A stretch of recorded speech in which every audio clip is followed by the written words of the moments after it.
Muchunga d'une ambulance. La cérémonie de la présentation a eu lieu le 25 octobre dernier à Kamba, en présence du chef spirituel de l'église, son éminence Simon Kimba Ontiangani, qui n'a pas tardé à féliciter les fidèles tout en les encourageant de leur volonté manifestée.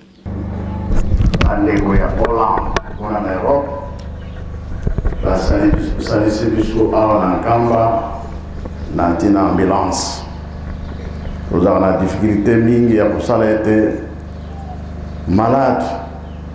Ceux qui vont croire rouge bazalité, bascout bazalité et à la campasse. Alors, bango balobi difficulté oyo ezaka kamba pour déplacer ba malade to ebembe maram to tine la bango ambulance. Yango bande kuna biso ya Hollande bakanisi biso pour ambulance. Mabeto malam. Na yango Nzambe ya pesa bango ya mingi ya koleka lisusu. Audience toujours, le numéro 1 de l'église kimbanguiste a conféré avec le révérend Surbain Swaleng dernièrement à la cité Saint-Oukamba. Le nouveau représentant provincial de la ville de Kinshasa était venu se ressourcer auprès de son éminence Simon Kimba Ontiangani. C'était pour recevoir des nouvelles orientations pour le fonctionnement normal de cette église dans cette province. Il était accompagné du révérend Nounou, nouveau pasteur communal de Bumbu.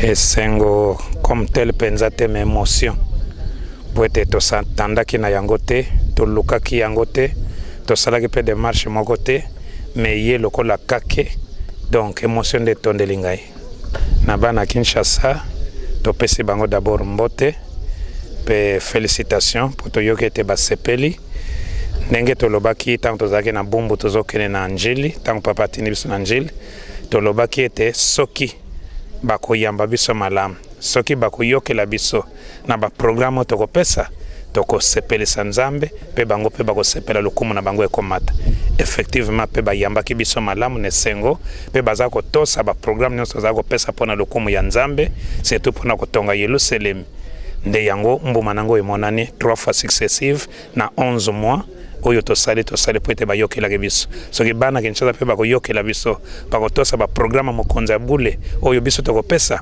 Kinshasa pe kotombwama susi na ngai ezalaka ete tokokisa posa ya papa Simon Kimba Ontiangani tocomprendre philosophie na ye nga na comprena yango mona ete na mipesa mobimba pe tango tozokoexplike yango na bandimi pe bazocomprendre tolekaki na Bumbu lokola ba comprenaki mbuma nango emonani to leki na Njili ba comprendre philosophie ya papa Simon Kimba Ontiangani mbuma nango emonani donc souci nangeza la kete bandi mignon so ba comprendre souci ya papa Simon Kimba Ontiangani pour lelo na mokili mobimba pouvoir spirituel ya kobikisa moto mwindo ezali na maboko na ye donc soki to comprendre philosophie na ye posa na ye pona bolamo na biso moko to bongi pe to zukimia yango souci nangeza la kete bandi mignon so pe ba comprendre.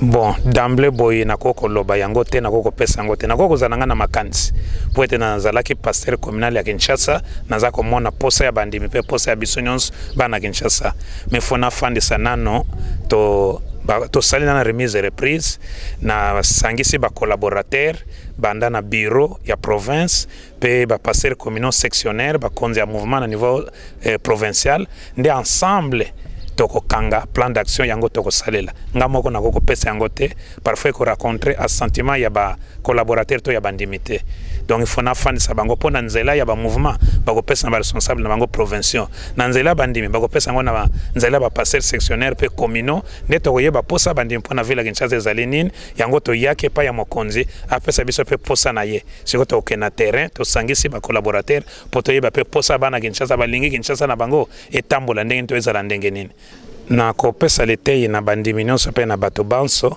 omoni nzembo ya jeteki yemba kete mibeko fongola ya lola bolingo epesaka mayele misala epesaka lokumu soki eloko emati biso boye tosali demarche moko te ezali misala ya malamu donc souci ya kosala malamu lokola Nzambe pe aza na posa ndenge baloba na Kongo saloki ya Nzambe makesaki sosanga yango etombole biso donc eza déjà letei ba comprendre te soki bazali ko tos bazali ko sala malamu ba ko luka yango te ko yela bango donc biso nyonso to fongola mitema po to tonga Yerusalem awa to wuti ozo instruction pe souci ya papa vision na ipona lingomba yango to comprendre yango donc to fongola mitema biso nyonso bandimi ba responsable nyonso ne sika nyonso yozali bongisa fongolo sala musala malamu po ete papa même alobaki yango na réunion ya biso batambwisi après le 12 octobre même na le 13 même 14 octobre alobi ete pasi ya papa banda papa Simon Kimbangu ba mama mwilo ba mvoala pe bana nkole nyonso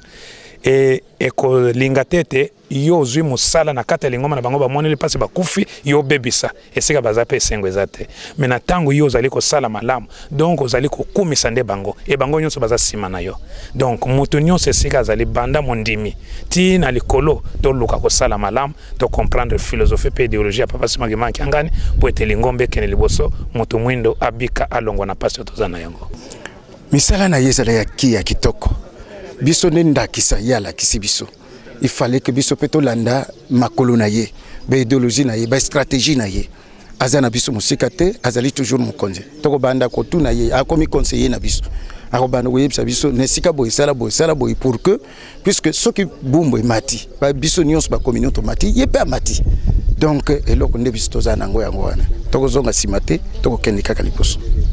Un mot de félicitations du représentant provincial du Bas-Congo à l'endroit de son frère de la ville, province de Kinshasa.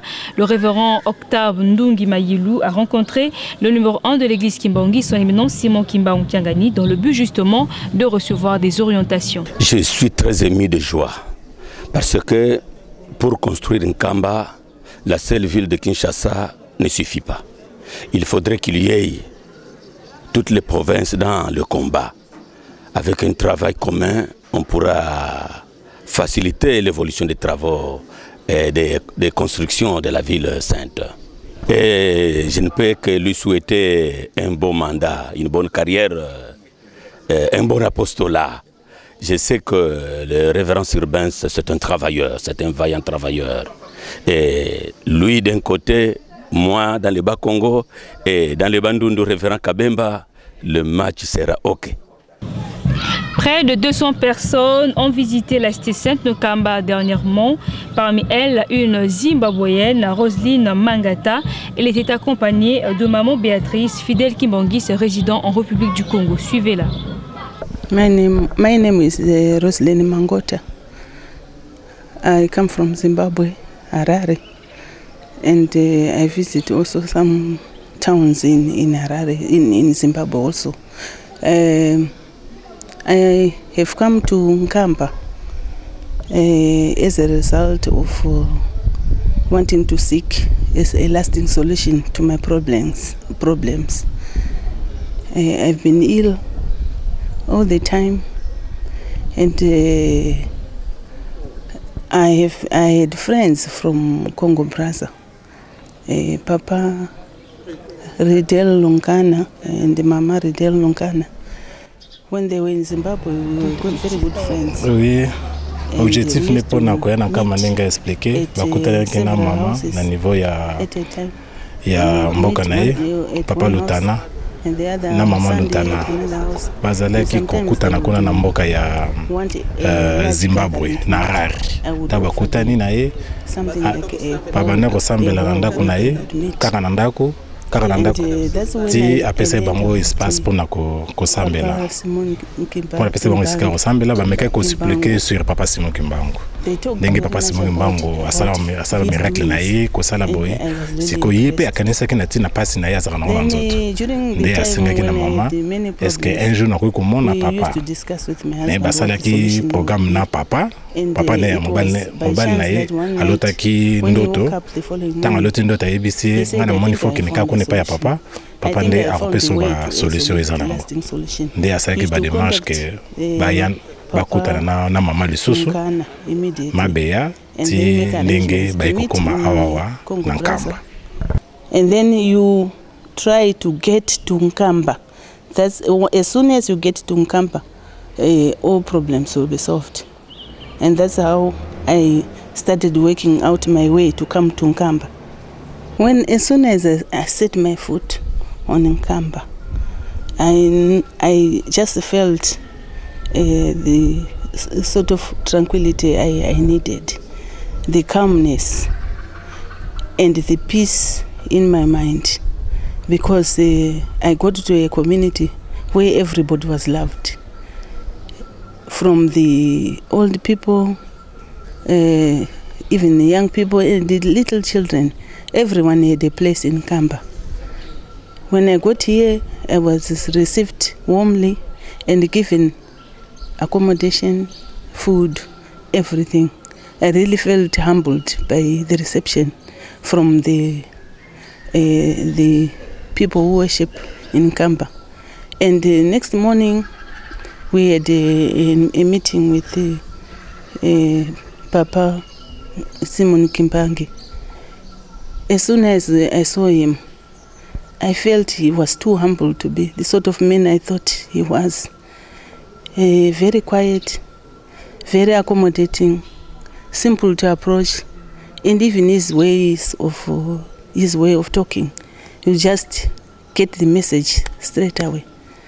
I really liked him for him being humble and receiving everybody in the same manner,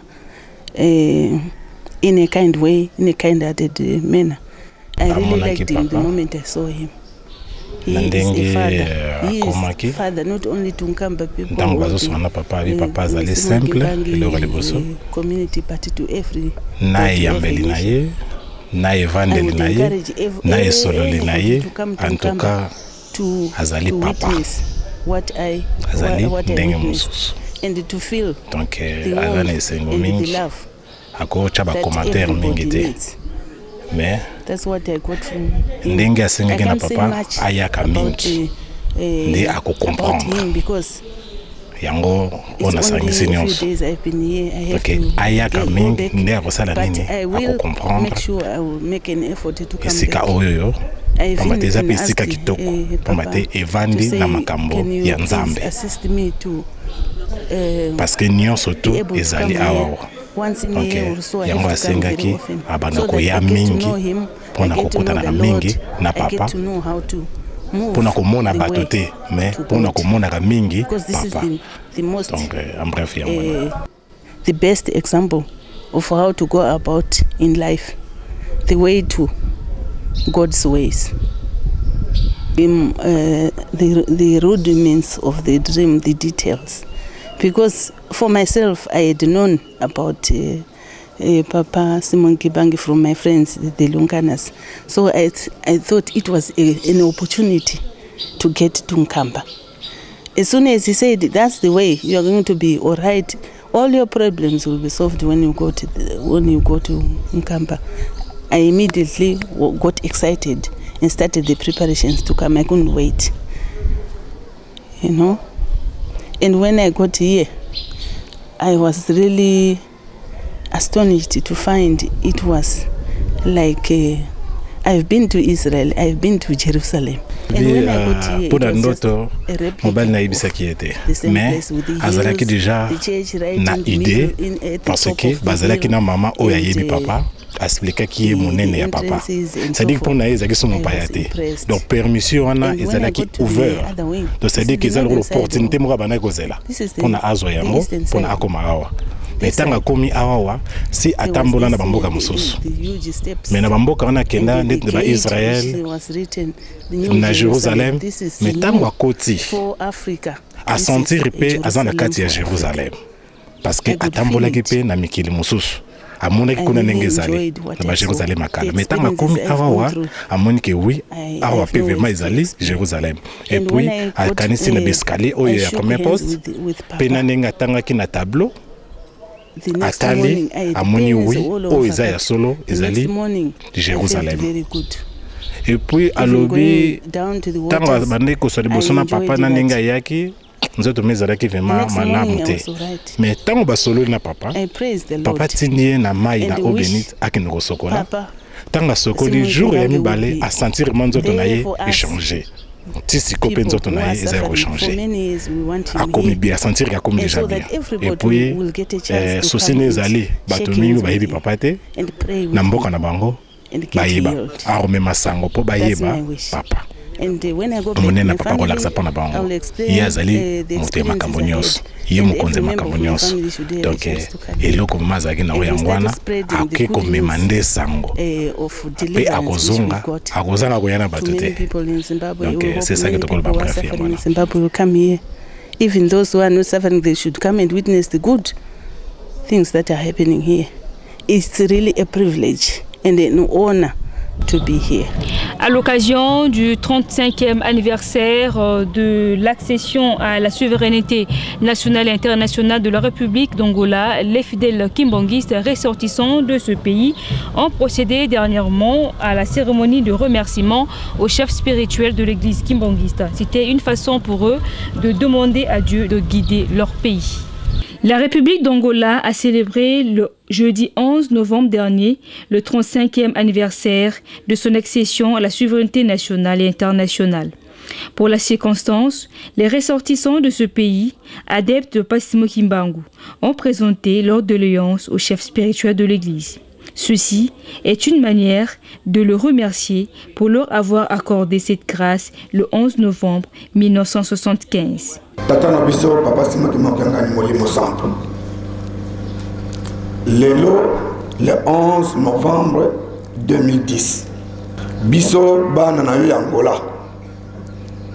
Ba o tovanda kana Yerusalemi na ba obayaki to sangani. Na tina ete to kusongsa merci d'abord na nengo bombi biso wuta le 11 novembre 2009 ou comme si le 11 novembre 2010. Papa Passi Angola, au Bosnie Angote. Passi à 3 Congo, au Bosnie Angote.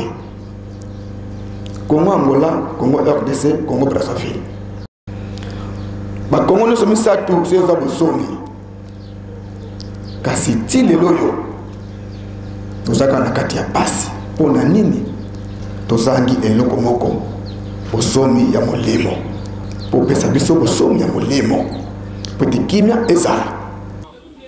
Cependant, cette cérémonie qui s'est déroulée sous l'œil et la barbe passive de son éminence Simon Kimbangu Tiangani a expliqué à ses fidèles visiblement interpellés la profondeur de la dite cérémonie.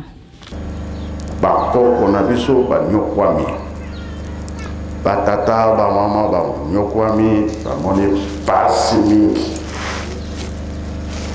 kasimelu yo ezali esengo. Ndenge elo bamaka na 21. Mundele akokoma mutumwindu akokoma nani? Lelo yo biso moko tuza ko diriger mokili na biso ya Angola, ya RDC, ya Congo Brazzaville, pe Afrique mobimba, Afrique centrale. Na yango ndenge balobaka na biso tozala makasi na mabondeli. Mingi balobaka tango babondelaka bazwaka nini.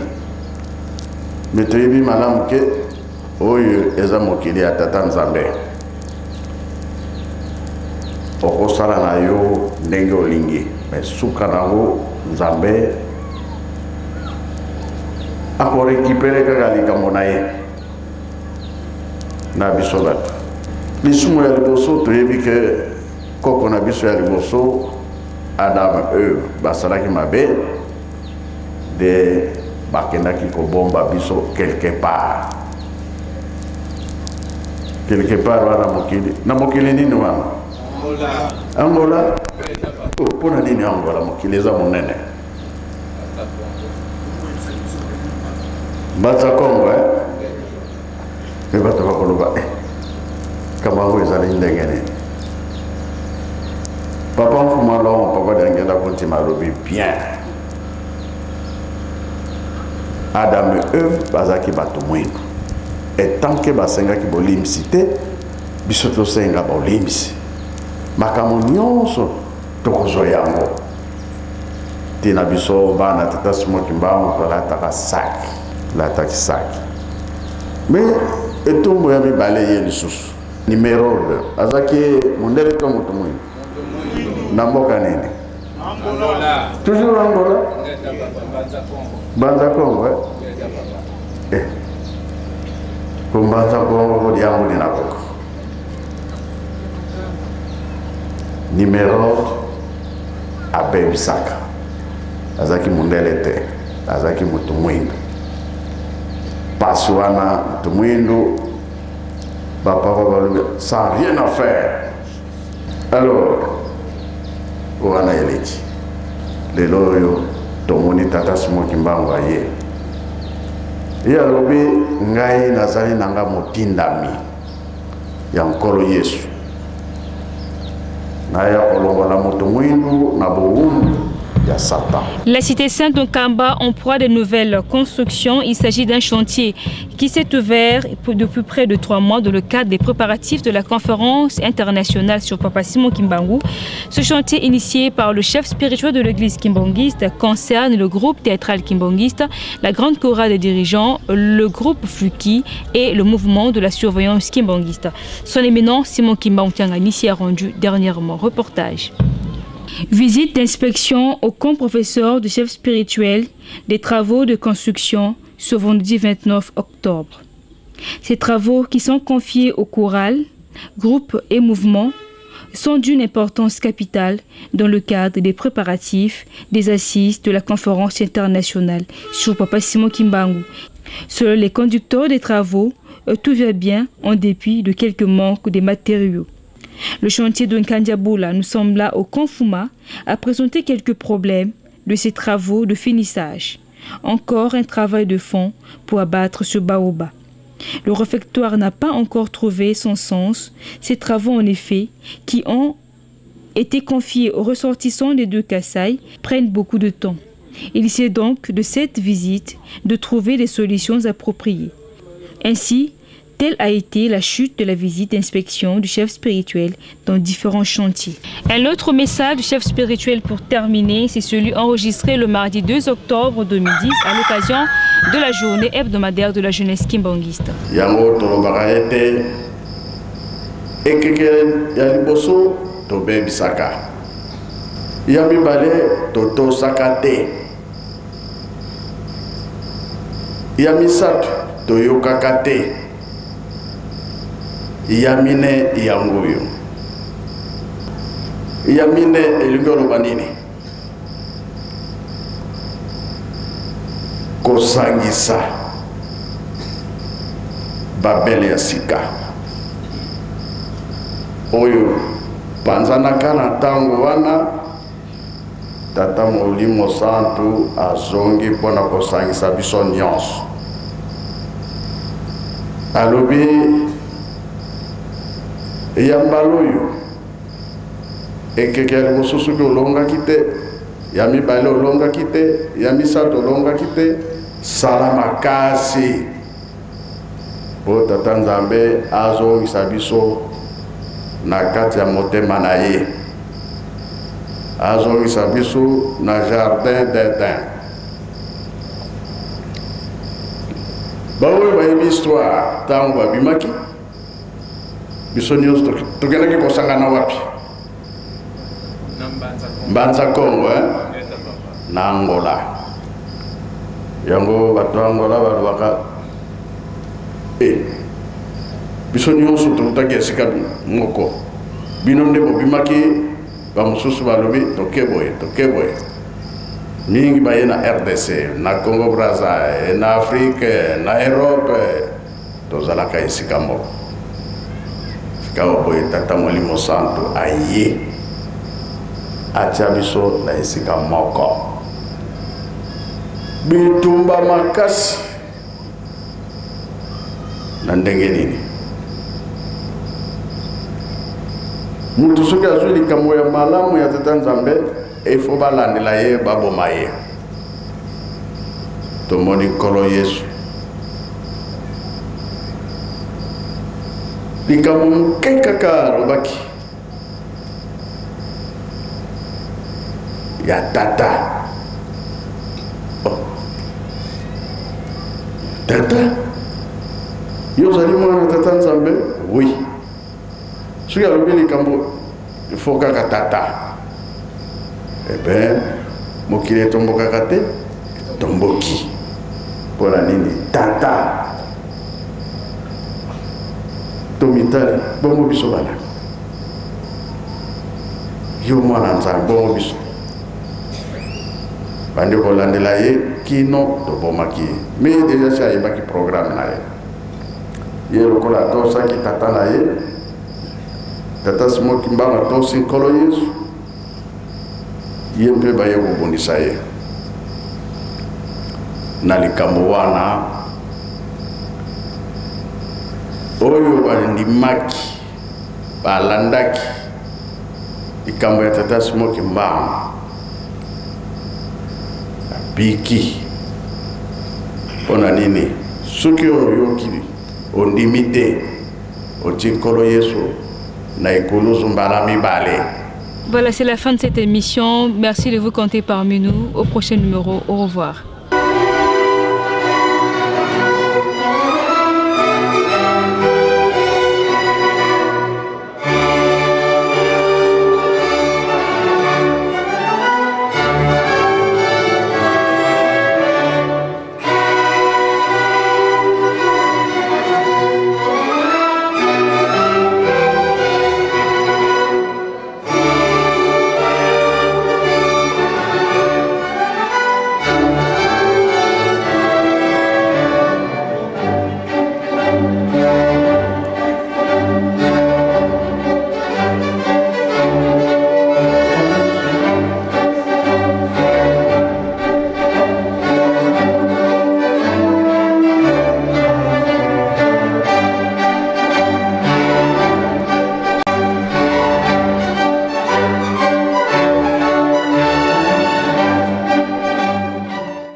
Kolanda culture africaine, Olanda Bisso na Canal Congo TV.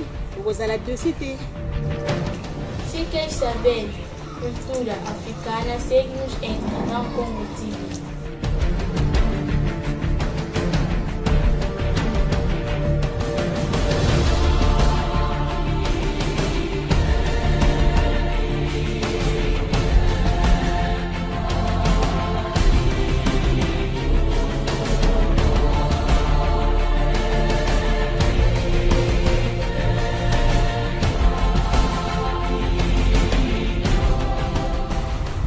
Voulez-vous découvrir les merveilles de la culture africaine?